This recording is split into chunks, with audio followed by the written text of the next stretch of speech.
mauna ka na. Tapos i-text mo na lang na sumunod sa'yo. Hindi po pwede, Dad. Sige na po. At hihintayin ko na lang yung classmate ko. Sure ka na si Ivy makakasama mo? Oo naman. Evenos. Oo naman. Eveno. Tama mo. Oo naman. Hoy, Venus.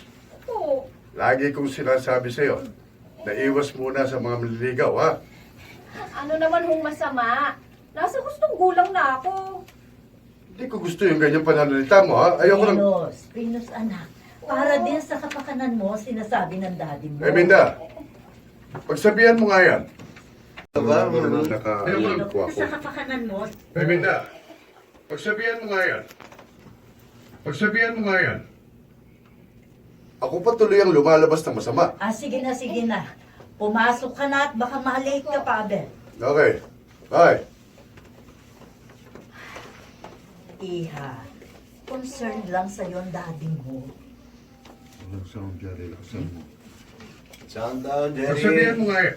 Ako pa tuloy ang lumalabas ng masama. Sige na, sige na. Pumasok ka na at baka malate ka pa, Abel. Okay. Bye. Malate ka pa, Abel. Okay. Bye. Venus, Iha, concerned lang sa'yo ang daddy mo. Masyado naman siyang overprotective. Tuloy, feeling ko, nakakasakal na siya. Lasing